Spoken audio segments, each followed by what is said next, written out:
इस वक्त एक स्पेशल शो लेके आपके सामने हाजिर हैं। आज की खबरें जी आप ये कह सकते हैं कि पाकिस्तानी सियासत में भी जलजला है, इंटरनेशनल सियासत में भी जलजला है। भारत ने एक बहुत बुरी हरकत की है, इन तमाम चीज़ों के हवाले से बात करेंगे। आपको सबसे पहले मैं हेडलाइंस बता देता हूं कि अमेरिका ने एक ऐसा फैसला कर लिया है जो डर था कि वो करेगा और इससे ईरान को बहुत बड़ा नुकसान होने जा रहा है। ईरान की तरफ से भी कुछ खबरें हैं, ईरान ने भी बड़ा मुंह तोड़ के जवाब दिया है, ये भी जानिएगा। फिर आपको ये बताएंगे कि यूरोप ने फैसला कर लिया है कि उसने ईरान से अब टक्कर लेनी है और ईरान पे हमला करना। ये क्या सिचुएशन है, ये भी आपको बताएंगे।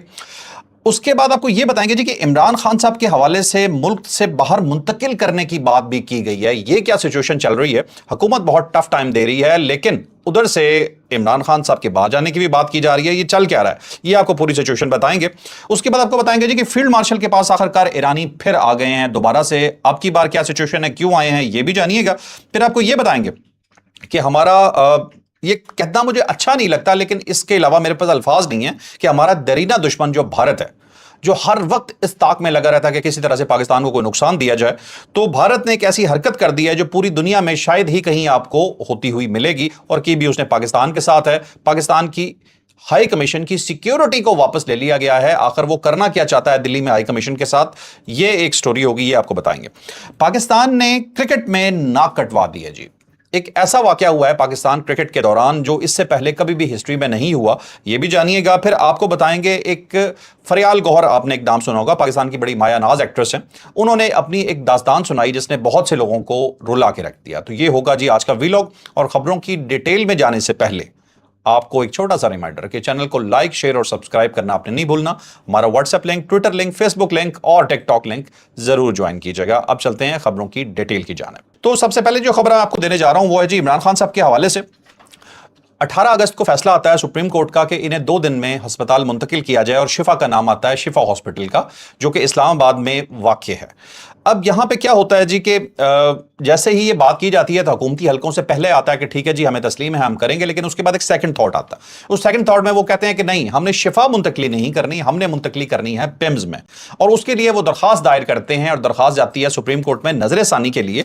आज सुप्रीम कोर्ट ने वो दरखास्त एतराज लगाकर वापस कर दी है, और एतराज क्या था जी कि पेपर बॉक्स मुकम्मल ना होने की वजह से हम इस दरखास्त को वापस भेज रहे हैं, ये पेपर बॉक्स कंप्लीट कीजिए और उसके बाद दोबारा आइए तो हम आपको सुनेंगे। अब ये हुकूमत या जराए जो कह रहे हैं वो तो यह है कि दोबारा इस नजरसानी की दरखास्त को दायर किया जाएगा, लेकिन फिल वक्त इस दरखास्त को एक तरह से वापस कर दिया गया है, और अब देखते हैं कि इस मामले में क्या होगा। दूसरी साइड पे हुकूमत क्या कर रही है, जो जराए से खबरें चल रही हैं कि पिम्स में तैयारी शुरू कर दी गई है।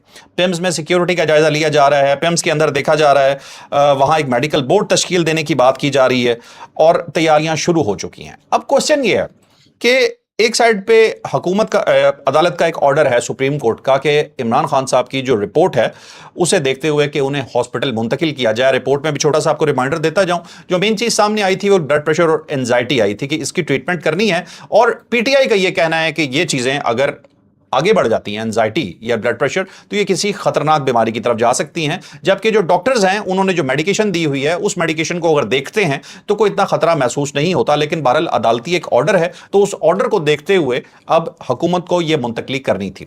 अब हुकूमत को इस चीज का क्या फायदा है, हुकूमत क्यों चाहती है कि जी शिफा में मुंतकिल ना हो और ये पिम्स में मुंतकिल हो जाएं? पिम्स भी बहुत अच्छा हॉस्पिटल है, Pakistan institute of medical sciences इसका पूरा नाम है, इस्लामाबाद में वाक़ है और one of the top hospital है पाकिस्तान का। लेकिन इधर भी इलाज होना है, उधर भी इलाज होना है, वजह क्या है, क्यों रोका जा रहा है? अब 16 सितंबर को अगली पेशी है सुप्रीम कोर्ट में, और तब तक इमरान खान साहब को वहां रखने के ऑर्डर्स हैं। अब यहां पे पीटीआई ये कहती है कि आज रात 12 बजे तक या 11:59 तक अगर आपने मुंतकली ना की तो आपके ऊपर तौहीन अदालत का केस हो जाएगा, और यह अदालत खुद करेगी। ये पीटीआई ये बात कर रही है, और हुकूमत ये कह रही है एक साइड पे कि हम ये तस्लीम करते हैं जी, बिल्कुल ले जाएंगे, लेकिन वो चाहते हैं कि पिम्स जाए। अब क्वेश्चन वही कि वजह क्या है, वजह कुछ भी समझ नहीं आती है बज़ाहिर।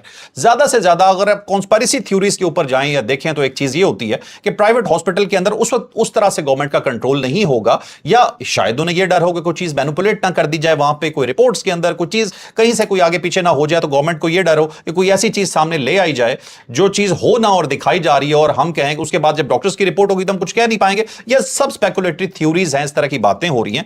हकीकतन अगर देखा जाए तो हुकूमत के पास कोई कंक्रीट एविडेंस इसका नजर नहीं आता कि वो क्यों ये चाहते हैं। ज्यादा से ज्यादा ये है कि वो हुकूमत है, वो चाहती है कि कुछ तो हमारा हिस्सा भी हो, जो भी हो हमारी मर्जी से हो।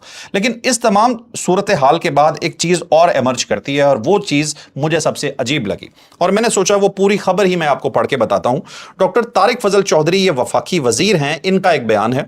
वो कहते हैं इमरान खान का इलाज सरकारी अस्पताल में ना हो तो शिफा भेजेंगे, इन्हें बैरून मुल्क भेजने का फैसला भी हो सकता है। अब ये बयान जो है, इसने एक दफा जिसे कहते हैं ना, सारों को थोड़ा हिला के रख दिया कि ये क्या सिचुएशन है कि ये बैरून मुल्क भेजने की बात क्यों की जा रही है। आपको याद होगा नवाज शरीफ साहब को भी बैरून मुल्क जाके इलाज की इजाजत मिली थी। अब ये शायद एक इंडिकेटर है कि इमरान खान साहब को बाहर भेजा भी जा सकता है, शायद कोई इस तरह की गुफ्तगू चल रही हो। लेकिन जब बीमारी हम देखते हैं तो उसमें कोई चीज ऐसी नहीं लगती जो पाकिस्तान में ट्रीट ना हो सके। बहरहाल उनकी मैं पूरी खबर आपको पढ़ देता हूं कि ये उन्होंने जी सेनेट में कहा है, इमरान खान इलाज सरकारी अस्पताल में इलाज ना हुआ तो शिफा इंटरनेशनल अस्पताल भेजेंगे, बानी पीटीआई के बैरून मुल्क जाने का फैसला भी हो सकता है। तारिक फजल चौधरी ने सेनेट में खिताब करते हुए कहा कि पहले भी ऐवान में कहा था कि सुप्रीम कोर्ट के फैसले को मनोवन अमल करेंगे। सुप्रीम कोर्ट से रुजू सिर्फ इसलिए किया था कि वजाहत मिल जाए कि यह फैसला सिर्फ एक कैदी के लिए है या मुल्क के तमाम दीगर कैदियों के लिए भी है। अब देखा जाए तो एक तरह से ये थोड़ा सा वो जिसे कहते हैं ना सैकेटिस्ट वे के अंदर भी एक मजाकन भी थोड़ा सा कह रहे हैं कि क्या हम सारों को ही भेज सकते हैं, हमने इस फैसले की वजाहत तलब की थी लेकिन हम फैसला मानने को तैयार हैं। याद रहे कि हुकूमत के पास बानी पीटीआई के अस्पताल मुंतकली की अदालती हुक्म पर अमल दरामद के लिए चंद घंटे बाकी हैं। हुक्म ना मानने पर पीटीआई ने हुकूमत के खिलाफ तौहीन अदालत की कार्रवाई की तैयारी कर ली है। तो अब यह सिचुएशन है जी कि इस वक्त एक अजीब सा एक सिचुएशन क्रिएट है, एक जलजला सा बरपा है। अब समझ नहीं आ रही कि क्या होगा। खान साहब की मुंतकली की बात हो रही है, लेकिन इसके साथ आपको एक और चीज भी मैं बड़े मजे की बताता हूं जी। जो बाहर बैठे हुए वो सो कॉल्ड यूट्यूबर्स हैं जो दावा करते हैं पीटीआई से होने का, जिन्हें पीटीआई डिसओन भी नहीं करती है, उनकी टून बदलनी शुरू हो गई है। वो अब हेट यू से लग रहा है कि जरा लव यू वाली साइड के ऊपर आ रहे हैं एस्टेब्लिशमेंट के लिए। क्योंकि पहले तो ये हुआ करता था कि सिर्फ और सिर्फ एस्टेब्लिशमेंट को बुरा भला कहा जाता था, अब उन्होंने वहां हाथ हल्का करके हुकूमत को बुरा भला कहना शुरू कर दिया है। ये कोई पैंतरा भी हो सकता है, जारी बात है, लेकिन ये भी हो सकता है कि अब उन्हें लग रहा हो कि शायद उनके लिए भी कोई दरवाजे खुल जाएं। लेकिन मुझे ये लगता है कि पीटीआई एक सियासी पार्टी है और सियासी वर्कर के साथ जो सलूक हो सकता है वो भगोड़ों के साथ नहीं हो सकता। जो बाहर बैठ के मुल्क को गालियां देते रहे, बुरा भला कहते रहे, मुल्क की हर खुशी को बर्बाद करते रहे, मुझे नहीं लगता कि स्टेट उनके साथ कोई बड़ा प्यार वाला सलूक रवा रखेगी कि अगर इस तरह की वो कोशिश भी करते हैं। वैसे तो वो बिल्कुल ही आवाज बाख्ता भी बाजुकात हो जाते हैं। आफ्ताब इकबाल का भी आपको बताया था, उन्होंने तो कहा था कि इमरान खान साहब शायद वेंटिलेटर पे हैं। एक कुछ अर्सा पहले वो वजाहत खान साहब ने फरमा दिया था कि शायद जिंदा ही नहीं है, क्योंकि उनकी बका भी इसी में है कि जब तक इमरान खान का मुद्दा बड़ा रहेगा, चलता रहेगा, तब तक इन लोगों की रोजियां भी बाहर चलती रहेंगी। इन्हें पाकिस्तान से कोई मोहब्बत नहीं है। मोहब्बत है तो सिर्फ और सिर्फ इस वक्त उस रोजी से है जो वो पाकिस्तान को गाली देके वो कमा रहे हैं। बहरहाल ये पूरा जी इमरान खान साहब की चीजें बता दी हैं, और भी काफी खबरें इसके अंदर मौजूद हैं, लेकिन मोटा सा एक मैंने आपको डिटेल बता दी है कि अब ये जो बात हुई है कि मुल्क से बाहर भी मुंतकिल किया जा सकता है, इसकी दो ही सूरत हाल हैं कि या तो वाकई ऐसी कोई सिचुएशन पैदा हो गई है कि उन्हें बाहर निकालने का सोचा जा रहा है, या दूसरा ये हो सकता है कि पीटीआई को एम्बेरस करना कि आप तो बाहर जाने की बात ही नहीं करते थे, ये देखें जी आपका लीडर भी जा रहा है। तो ये कोई भी सूरत हाल अख्तियार कर सकती है ये सारी सिचुएशन जो है। उसके बाद जी जो हम आपको खबर बताएंगे वो खबर है जी अमेरिका के हवाले से, डोनाल्ड ट्रंप साहब के हवाले से। एक ऐसा फैसला जो बहुत ही खतरनाक है, जिसका डर था वो डोनाल्ड ट्रंप ने कर दिया है। वो फैसला मैं आपको बता देता हूं जी। एक तबाहकुन मुआशी पाबंदियां उसने लगा दी हैं ईरान पे, और इस दफा ये पाबंदी सिर्फ ईरान पे नहीं है। एक याद रखें एक चीज के उनका एक ब्लॉकेड हुआ है कि जहां अबनाए हुर्मज में ऑलरेडी उनकी तमाम तिजारत को बंद किया गया है। वहां पे फिलहाल ये खबरें हैं, ये आपको बताएंगे कि वहां पे ये बंद किया गया। एक खबर हमारे पास और भी मौजूद है, हमारे साथ फायज जावेद भी इस वक्त मौजूद है। उनके पास एक एक्सक्लूसिव खबर है कि अमेरिका ने कुछ चीजें वहां से चोरी भी करवाई हैं अबनाए हुर्मज से। ये भी हम आपको आगे जाके बताते हैं, बहुत ही जबरदस्त न्यूज होगी। बहरहाल अभी आपको मैं अमेरिका के हवाले से बता दूं कि डोनाल्ड ट्रंप साहब जो हैं इन्होंने क्या काम किया कि इन्होंने एक मुआशी जंग छेड़ दी है। इन्होंने दुनिया के तमाम ममालिक को रगड़ दिया है और कहा है कि आपके जो भी मुआशी रवाबित हैं, जिस भी किस्म के हैं, चाहे आपके वो इदारे कर रहे हैं, चाहे आपकी उनके साथ कोई इंपोर्ट एक्सपोर्ट चल रही है, किसी भी किस्म का कोई फाइनेंशियल ताल्लुक है तो उसे फौरन खत्म कर दें। अगर आप उसे खत्म नहीं करेंगे तो हम आपको नहीं छोड़ेंगे। ये सारी पाबंदियां और सब कुछ आपके ऊपर लगा दिया जाएगा, और अगर आप वहां से स्मगलिंग तक भी करते हैं तो फौरी तौर पर उसे रोकें या उसे रोकने का बंदोबस्त करें। इसका मतलब है कि पूरी दुनिया को वो ये कह रहा है कि आप फौरी तौर पर इस काम को रोक दें कि जहां से ईरान को थोड़े से भी पैसे मिल सकते हैं, क्योंकि अमेरिका का ख्याल यह है कि जो भी ईरान पैसे कमा रहा है वो जंग के ऊपर लगा रहा है, और अगर इनका मौशी ब्लॉकेट भी सख्त कर दिया जाएगा तो उसका नतीजा यह निकलेगा कि ईरान जंग से पीछे हट जाएगा या मुज़ाकरात में अमरीकी शराइत के ऊपर मान जाएगा।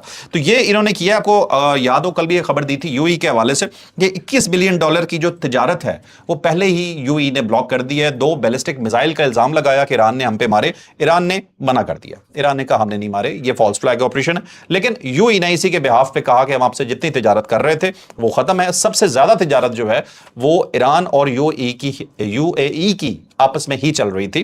फिर यूएई का मैंने कल भी एक जिक्र किया, अचानक वो बात याद आ गई तो मैंने कहा थोड़ी सी वो एक चीज पूरी कर दूं जो कल तक पूरी नहीं हुई थी मेरी। वो ये है जी कि यूएई ने काम ये किया कि 2 किस्म के लोग होते हैं किसी भी मुल्क में, पहले भी मैं ये कह चुका हूं कई दफा अपने वीलॉग में।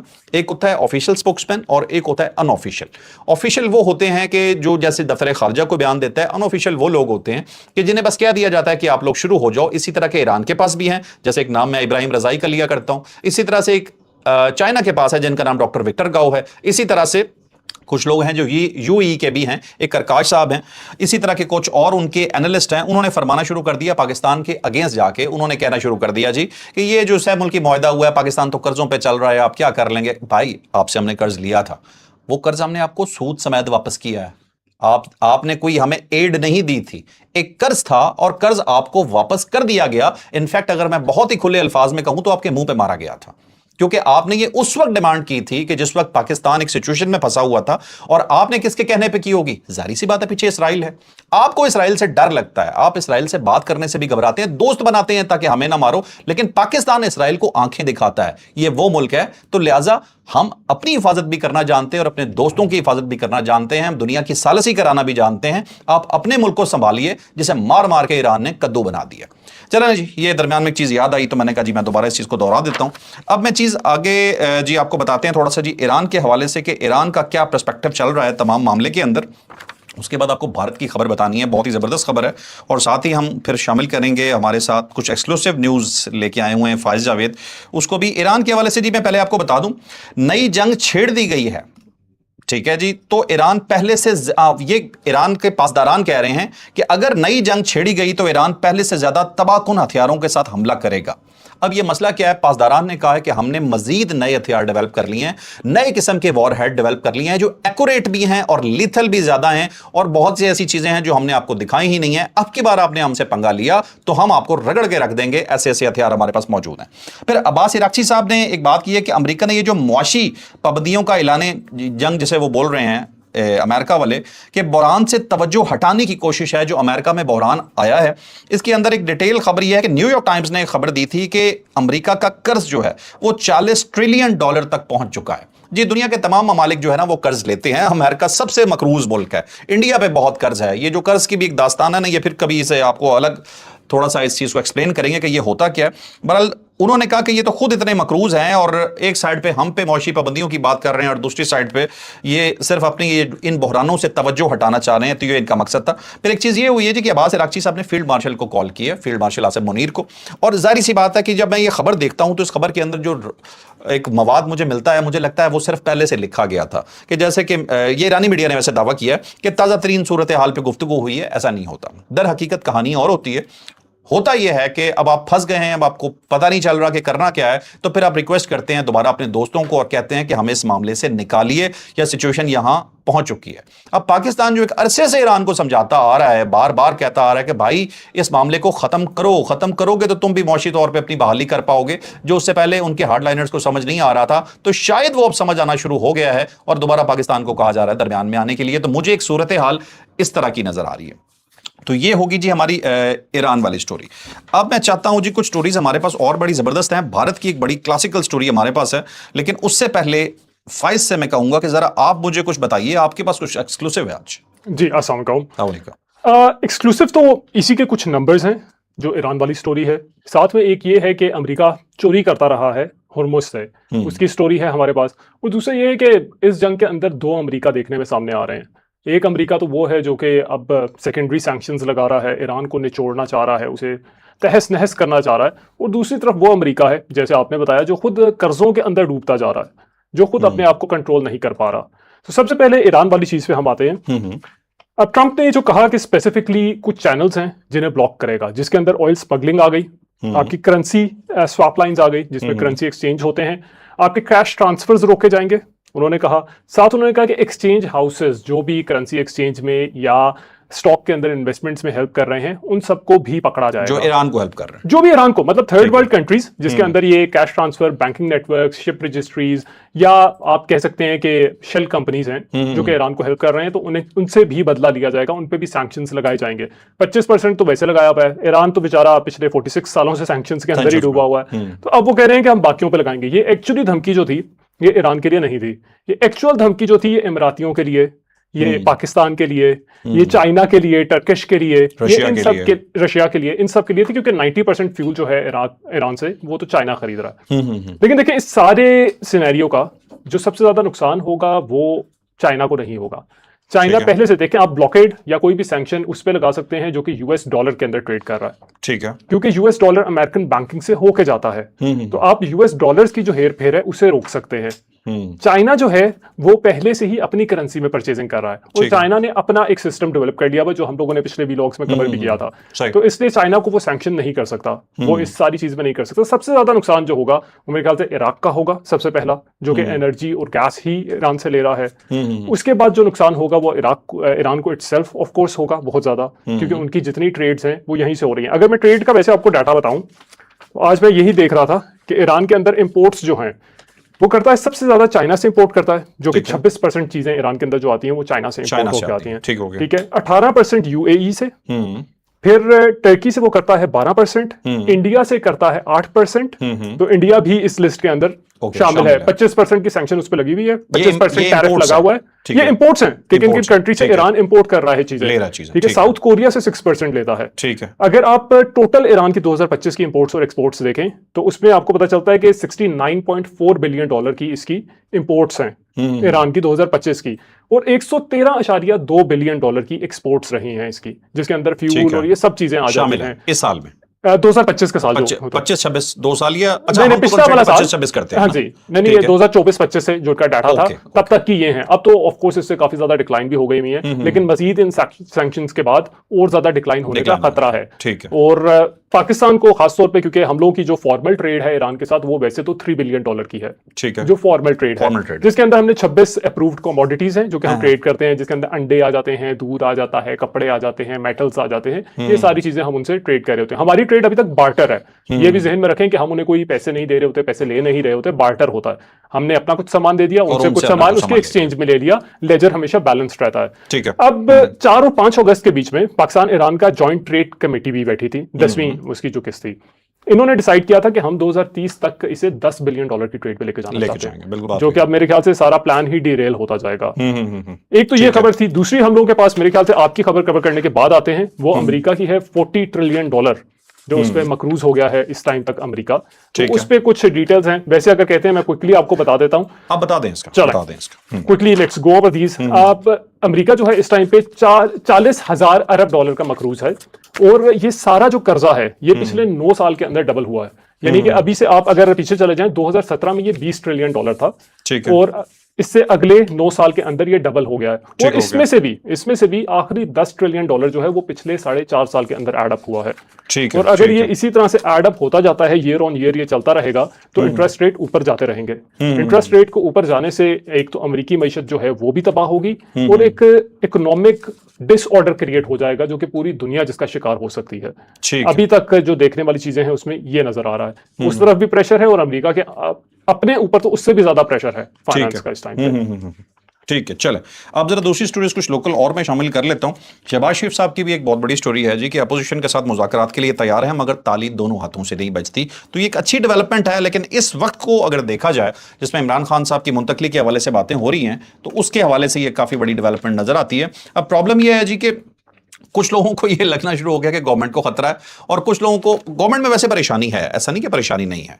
लेकिन अगर आप ओवरऑल सिचुएशन को देखें तो जो कॉम्बो बना हुआ है इस वक्त पाकिस्तान गवर्नमेंट का, और जिस तरह से पाकिस्तान की इंटरनेशनली वाहवाह हो रही है, तो ज्यादातर एनालिस्ट का कहना यही है कि पाकिस्तान की गवर्नमेंट को किसी किस्म का कोई खतरा नहीं है। हाँ, यह जरूर हो सकता है कि इमरान खान साहब जो है उन्हें को रिलीफ दे दिया जाए, लेकिन यह फैसला वक्त करेगा। अभी कोई भी इंसान अगर आपको कुछ भी बता रहा है ना, तो वो सिर्फ हवा में बातें कर रहे हैं। यहां तक बात भी हो रही है कि जो एक महीना बाहर इन्होंने रहना है, इसके रवैये के ऊपर चीजें मुनस्सर होंगी कि इमरान खान साहब ट्रीट कैसे होते हैं, ये इमरान खान साहब कैसे ट्रीट करते हैं अपनी सियासी पार्टी को। लेकिन यह चीज अभी कुछ अरसे बाद जाके क्लियर होगी कि जो रिलीफ इमरान खान साहब को मिल रहा है ये अदालती रिलीफ है, याद रखिएगा, और ये 1 माह का है। इसके बाद अगर केसेस लगते हैं और केसेस के अंदर अचानक पता चलता है कि सूरत हाल पीटीआई के लिए बेहतर होनी शुरू हो गई है, तो फिर सूरत हाल एक अलग शक्ल इख्तियार कर सकती है। लेकिन उसके अंदर भी याद रखिएगा कि एक पॉसिबिलिटी मौजूद रहेगी कि ये गवर्नमेंट अपना टेन्योर कंप्लीट करे और उसके बाद खान साहब की अगर टर्न हो तो वो आ जाए। ये तमाम पॉसिबिलिटीज है, तमाम, जिसे हम कह सकते हैं कि इसके ऊपर खबर कुछ भी नहीं है, ये हर चीज स्पेकुलेटरी है और अभी ये तमाम चीजें चल रही हैं।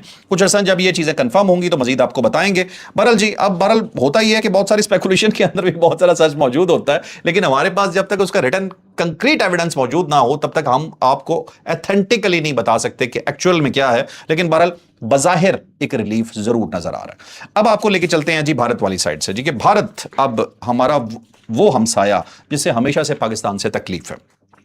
जैनजी का जी एक एहतजाज होता है भारत के अंदर, उस जैनजी के एहतजाज के बाद अचानक माहौल तब्दील होता है पूरे भारत में और यंगस्टर्स मोदी को नफरत करना शुरू कर देते हैं और वो मित्रों से फ्रेंड्स पे आ जाता है और कोशिश करता है कि जैनजी के बराबर आके वो अपना वीडियोस रिकॉर्ड करे, कभी बड़े मुंह के साथ रिकॉर्ड कर देता है, कभी क्या करता है। बहरहाल वो कोशिश कर रहा है कि वो जैनजीज के साथ किसी तरह से कनेक्ट कर ले। अब प्रॉब्लम यह है कि नरेंद्र मोदी साहब कुछ भी कर लें, वो एक हार्डलाइनर हैं, वो एक एंटी मुस्लिम हैं और ये उनकी छवि जो है, ये जो उनकी तस्वीर है, ये पूरा मुल्क उनका जानता है कि ये पाकिस्तान हेट के ऊपर जिंदा है, ये मुस्लिम हेट के ऊपर जिंदा है और मुल्क में मुसलमानों के खिलाफ क्या कुछ नहीं हो रहा, ये पूरी दुनिया को पता है। उन चीजों को हम क्या रिपीट करें। बहरहाल जी, अभी इन्होंने एक हरकत की और किया क्या इन्होंने जी कि नई दिल्ली में पाकिस्तान का हाई कमीशन था, जो सफारत खाना था, वहां से इन्होंने सिक्योरिटी वापस ले ली, बाहर वाला हिसार टोटल खत्म कर दिया, रुकावटें टोटल खत्म कर दी। एक अहाता था जहां से लोग आके वीजा अप्लाई करते थे, इन्होंने ये वीजा अप्लाई करने वाली जो अहाता था वो पूरे का पूरा तोड़ दिया। अब इसकी वजह जब पूछी गई तो वजह हुकूमत हिंदुस्तान ने कुछ भी नहीं बताई, बस कर दिया। इसके पीछे रीजन क्या है? बहुत सादा रीजन यह है कि पाकिस्तान से नफरत है, मुसलमानों से नफरत है। तो अब उन्होंने इसी चीज को कैश करना है। अब जैनजी ने जो अचानक मोदी के खिलाफ एक कैंपेन स्टार्ट कर दी है, जो इनकी एक काकरोच जनता पार्टी ने जो एक मुहिम स्टार्ट की थी, अब उनकी मुहिम आगे बढ़ती जा रही है। अब वो कहते हैं कि हम करप्शन जो है उसे हर तरह से खत्म करेंगे, एजुकेशन डिपार्टमेंट के अंदर से, और हम उसे स्कूल्स तक भी लेके जाएंगे, वहां पर भी देखेंगे क्या होगा। भाई प्रॉब्लम यह है कि अब आपको यहां बैठे हुए बहुत सारे लोग ये कहते हैं कि भारत बड़ा जी तरक्की कर गया है, ये है वो है फलाना है। चंद लोगों के पास पैसा है, चंद लोगों के। सर मैं आपको मजे की बात इसमें ये बताऊं, आजकल तो कोई भी नहीं कह रहा कि भारत तरक्की कर गया। मैं कल ही रिपोर्ट पढ़ रहा था, भारत की मार्केट जो स्टॉक मार्केट है इस टाइम पूरे एशिया में वर्स्ट मार्केट कंसिडर हो रही है। मतलब इन्वेस्टर इस स्पीड से भाग रहा है उसे निफ्टी से, और ये हो रहा है अमेरिकन पाबंदियों की वजह से। पाबंदियों की वजह से भी कहने, कुछ उनके इंटरनल पॉलिसीज भी ऐसी हैं। आईटी इंडस्ट्री क्रैश कर रही है, उनकी डायमंड इंडस्ट्री क्रैश कर रही है, अनएम्प्लॉयमेंट बहुत ज्यादा हो रही है, एआई की वजह से उधर बड़ा प्रॉब्लम हो गया ठीक ठाक किस्म का। और भारत को अब प्रॉब्लम यह है कि उन्हें हर चीज का हल मुस्लिम हेट में नजर आता है। वो देखिए, उनकी जितनी सियासत रही है बीजेपी की, वो रही ही मुस्लिम हेट्रेड की बेसिस पे रही है। वो हर दफा पावर में आते ही उसे स्पार्क करके हैं। देखिए अमेरिका एक तरफ यही कर रहा है ना, अमेरिका का अपना जो इकोनॉमिक प्रॉब्लम है वो ईरान की जंग में उसे कर रहा है। मोदी साहब भी यही चाहते हैं, जो इंटरनल प्रॉब्लम्स हैं उनकी, जो सीजेपी ने अभी तक तबाही फेर दी हुई है, हर डिपार्टमेंट के अंदर घुसने लग गए हैं, एक तरफ उनसे लड़ रहे हैं और दूसरा अपनी सारी अवाम को वापस जोड़ने के लिए दोबारा से पाकिस्तान की तरफ ये हेट्रेड बिल्कुल आपकी बात कर रहे हैं। बिल्कुल अभी भी इन्होंने क्लेम यही किया है कि हाई कमीशन के आगे से जो हमने चीजें हटाई हैं वो इंक्रोचमेंट की वजह से, तजावुजात की वजह से वो हटाई हैं हमने। लेकिन इंडियन मीडिया कहते हैं कि टिट फॉर टैट है, यानी कि आप हमें करोगे हम आपके साथ छेड़छाड़ करेंगे। छेड़छाड़, अब प्रॉब्लम है हमने तो छेड़छाड़ की ही नहीं है, ठीक है। अब जो उनको ऑफिशियल वर्जन है वो अभी तक वो नहीं दे रहे ऑफिशियली। क्योंकि क्या बोलेंगे सर, देखिए वियना कन्वेंशन के अकॉर्डिंगली इसकी तहफ्फुज करना इस हाई कमीशन की, ये इंडिया की जिम्मेदारी है, होस्ट मुल्क की जिम्मेदारी है। इस पे अगर कुछ भी होता है, कोई हमला हो जाता है, कोई दहशतगर्दी का अटैक हो जाता है, एनीथिंग कैन हैपन, तो वो उसके बाद क्या होगा ये देखने वाली चीज है। बिल्कुल ठीक है। अब यहाँ जी प्रॉब्लम क्या होती है कि जो जन जी का एहतजाज, मैंने आपको एक चीज बता दी, अब उसके बाद इन्होंने दूसरा एक काम किया कि भैया अब नफरत तो फैल गई है। इन्होंने अगस्त के अंदर एक तैयारी की। अब वो तैयारी ये थी कि इन्होंने एक डॉक्यूमेंट्री बनाई जिसके अंदर इन्होंने एक इल्जाम लगाया कि पाकिस्तान की तरफ से हमें कहा गया था कि जंग बंदी कर दो, और कहा जी कि पाकिस्तान ने रिक्वेस्ट की थी कि तुमने बहुत कर लिया, आप छोड़ दो। अब इन्हें यह भूल गया था कि पहला ट्वीट ही डोनाल्ड ट्रंप ने किया था। इन्हें यह भूल गया था कि वो जो सोफिया कुरैशी थी उसने आकर सबसे पहले कहा था कि अगर पाकिस्तान हमला ना करे तो हम भी रुकने को तैयार हैं। इन्हें यह भी भूल गया कि इनके जो सेक्रेटरी खारजा हैं विक्रम मिस्री साहब, उन्होंने जब आके कहा था जी कि हम ये खत्म कर रहे हैं तो सवालात की बुछाड़ हुई थी, ये दुम दबा के भाग गए थे, शक्ल उतरी हुई थी। मुझे समझ नहीं आता, इनका एक वो चांकिया कोई इनका है जिससे ये बहुत फॉलो करते हैं, उसके कहने का मतलब वो उसकी जो रूल्स हैं वो कुछ इस टाइप के हैं कि एक तो झूठ और मकर आपने करना ही करना है, और दूसरा अगर आप बेइज्जत भी हो जाएं तो आपने मानना नहीं है कि हुए हैं। जब तक आप नहीं मानेंगे तब तक क्या होगा भाई, दुनिया मानती है आप हुए हैं। लेकिन बहरहाल आप चलते रहे अपने इन्हीं कदमों के ऊपर। फिर उन्होंने एक और काम किया। पाकिस्तान के एक एंकर हैं कामरान खान साहब, उनकी एक एआई वीडियो इन्होंने जनरेट की और उसे जनरेट करके चला दिया, और उनका मेन स्ट्रीम मीडिया वो वीडियो चला रहा है जिसके अंदर जी कामरान खान ये कह रहे हैं कि ये 5th जनरेशन वॉरफेयर तो पाकिस्तान को भारत से सीखनी चाहिए, भारत बहुत आगे है इससे। भाई 5th जनरेशन नहीं, आप झूठ में हमसे बहुत आगे हैं और वो हमने आपसे नहीं सीखना है। नरेंद्र मोदी साहब, हमने नहीं सीखना है आपसे। बहरहाल आपको तो ये दोबारा वही हो गया जो लाहौर की बंदरगाह तक पहुंचाए थे, ये तो दोबारा सी वैसी वीडियो इन्होंने चला दी है मेन स्ट्रीम मीडिया पे। चीज इनकी याद आ गई, अभी पिछले दिनों आपकी एक सलामी की वीडियो हमने देखी, नरेंद्र मोदी साहब को एक सलामी पेश की जा रही थी, जानवरों ने भी सलामी दी है। अब मैं इससे ज्यादा नहीं बता सकता इस वीडियो के बारे में, ये हैं आप, बस इतना ही समझ लीजिएगा। अब मेरे ख्याल हम चलते हैं अपनी अगली स्टोरी की तरफ। क्रिकेट की और फरियाल गौर की बहुत जबरदस्त स्टोरीज मेरे पास हैं, लेकिन आप मुझे बताएं कि कुछ भी एड ऑन करना है तो पहले चाइना की स्टोरी है। हाँ बताइए, उसे अगर हम थोड़ा सा डिस्कस कर लें। Sure. आज हुआ ये कि एवरग्रांडे एक पिछले कई सालों से चाइना की एक प्रॉपर्टी डेवलपमेंट, वैसे जो इन्होंने हरकतें की हैं गरनेट ही हैं ये। सॉरी, स्लिप ऑफ टंग था। एवरग्रांडे कंपनी का नाम है और ये चाइना की प्रॉपर्टी डेवलपमेंट की एक टाइम की सबसे बड़ी कंपनी रह चुकी है ये। यहां तक कि इनके जो फाउंडर हैं उनका नाम हुई का यान, आई होप मैंने सही बोला हो क्योंकि वो चाइनीज नाम है तो कैन बी एनीथिंग। ठीक है, वो एक टाइम पे एशिया के अमीर तरीन इंसान रहे हैं। अच्छा। और आज इन्हें उम्र कैद की सजा हो गई है। ओके। इनकी पूरी कंपनीज जो 2 सब्सिडरीज भी हैं उन्हें फाइन हुआ है, एक को 8 बिलियन युआन का और एक को 7 बिलियन युआन का। अब इनका जो प्रोसेस था वो वही सेम था जो पाकिस्तान के अंदर होता है, खड्डा खोदें, बैनर लगाएं, बेच दें। ठीक है, कंस्ट्रक्शन बाद में देखी जाएगी। खड्डा खोदते हैं, बैनर लगाते हैं, बेचना शुरू कर देते हैं।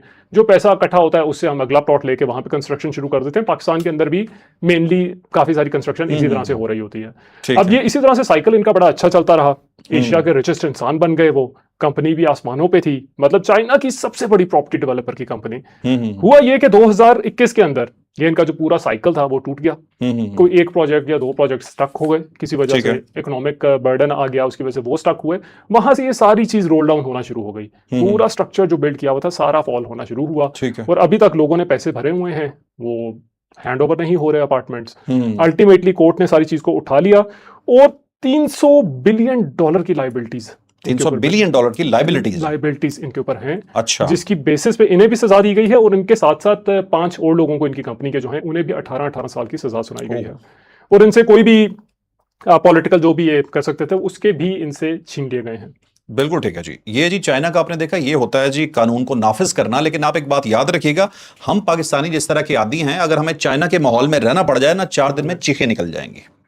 चलें अब आपको ये बताते हैं जी, क्रिकेट के हवाले से खबर है। लास्ट 2 हमारे पास न्यूज रह गई हैं और हमारे जो एडिटर हैं वो माइकल जैक्सन बने हुए हैं, डांस कर रहे हैं मेरे सामने आके कि बस कर दें, बहुत लंबा हो गया, बस ये आखिरी 2 खबरें। पाकिस्तान और इंग्लैंड का एक मैच हुआ जी। पाकिस्तान क्रिकेट ने नाक कटवा के रख दी। एक ऐसा वाकया हुआ जिससे पहले दुनिया में कभी किसी ने नहीं देखा था। 3 मैच की ये सीरीज है और लीड्स के अंदर ये टेस्ट हो रहा था। यहां पे 2 बॉलर्स ने पाकिस्तान की पूरी टीम को उड़ा के रख दी है और जी 171 रन पे ऑल आउट हो गए हैं 48.1 ओवर में। अब 2 बॉलर हैं, एक हैं जी ओली रॉबिन्सन और दूसरे हैं जोश टंग। इन दोनों ने 5-5 विकेट्स ली। अब अमूमन ये होता है कि जब आप 5 विकेट्स लेते हैं तो जो बॉल है वो आपको दे दी जाती है सोवेनियर के तौर पे कि ये आपका कारनामा है, आपने एक पांजा मारा था तो ये जी आपका हो गया। अब हुआ ये कि दोनों ने 5-5 विकेट्स ली थी तो समझ नहीं आ रहा था क्या करें। दोनों बॉलर्स ने मशवरा किया।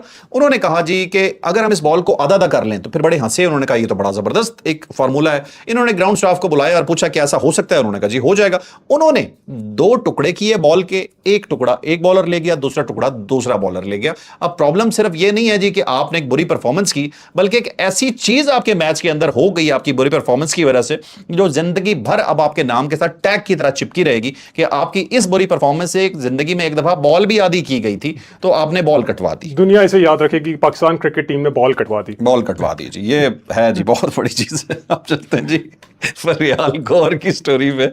अच्छा जी, ये स्टोरी मैंने देखी, मैंने इन्हें सुना भी, फिर ये मैंने पढ़ा भी, तो मुझे ये वाकई लगा कि एक सच्ची मोहब्बत की दास्तान है। तो फरियाल गौहर साहिबा ने अपनी एक दास्तान बताई, पाकिस्तान की बड़ी मायानाज एक्ट्रेस हैं। यासिर अरफात, आपको याद होगा, फ़लस्तीन के जो हेड थे, इनके पायलट से इनकी मंगनी हुई थी, इन्होंने अपनी स्टोरी में बताया। फ़लस्तीनी वो शहरी थे और सिर्फ मंगनी से दो हफ्ते कबल का ये वाकया इन्होंने बताया कि यासिर अरफात को और कुछ और लोगों को ये लेके जा रहे थे जहाज़ में कहीं पे, और रास्ते में एक सहरा के ऊपर से गुजरे तो सहराई तूफान आ गया। उस सहराई तूफान के अंदर जहाज़ इस बुरी तरह से फंसा कि पायलट को अंदाज़ा हो गया कि मैं बचा नहीं पाऊंगा, तो वो वापस गए। उन्होंने यासिर अरफात को अपनी सीट से उठाया और एक महफूज जगह पे, जो गालिबन बाथरूम था, वहां ले जाके चारों तरफ तकिए और गद्दे, हर तरह की चीज़ों से उन्हें कुशन दिया, महफूज किया कि इनके बचने के चांसेस बढ़ जाएं, और उसके बाद खुद अपनी सीट पर आके बैठा और उसे मालूम था कि क्या होने वाला है, और जहाज़ को नोज डाइव करवा दिया। उस नोज डाइव के ऊपर अगर कोई हार्ड सरफेस नीचे होती तो जहाज पूरा ही तबाह हो जाता, लेकिन क्योंकि नीचे रेत थी तो उन्हें अंदाजा था कि जहाज उस तरह से तबाह नहीं होगा, तो नोज डाइव करवाया गया। तो उसके बाद हुआ यह कि यासिर अरफात साहब और बहुत से लोग जो थे वो पायलट की इस बहादुरी की वजह से बच गए, लेकिन बाकी जो को पायलट थे वो भी शहीद हो गए, और जो पायलट थे इनकी हालत भी बहुत गैर थी, और इन्हें एम्बुलेंस में ले जा रहे थे और रास्ते में ये भी शहीद हो गए। और जाने से पहले, इस दुनिया से जाने से पहले, एक पाकिस्तानी डॉक्टर से इनकी मुलाकात हुई। गालिबन वो उस एम्बुलेंस में होंगे, या मे बी स्टोरी के अंदर कुछ माइनस प्लस और भी हो इसके अलावा। उन्होंने वो एक लॉकेट अपना दिया और कहा ये फरियाल को दे देना। वो लॉकेट फिर फरियाल गौर साहिबा को दिया गया, जो काफ़ी अरसे के बाद वो डॉक्टर अप्रोच कर सके, इन्हें दिया। तो ये उन्होंने देख के कहा कि ये वो लॉकेट है कि जो मैंने उस पायलट को दिया था, अपने मंगेतर को दिया था, और इसकी रीज़न ये थी कि इस पर हमारी शादी की तारीख दर्ज थी, और शादी से 2 हफ्ते पहले ये प्लेन क्रैश हुआ और वो पायलट शहीद हो गए, और उस लॉकेट के ऊपर तारीख थी और पैगाम दिया उन्होंने कि मेरा इंतजार करना।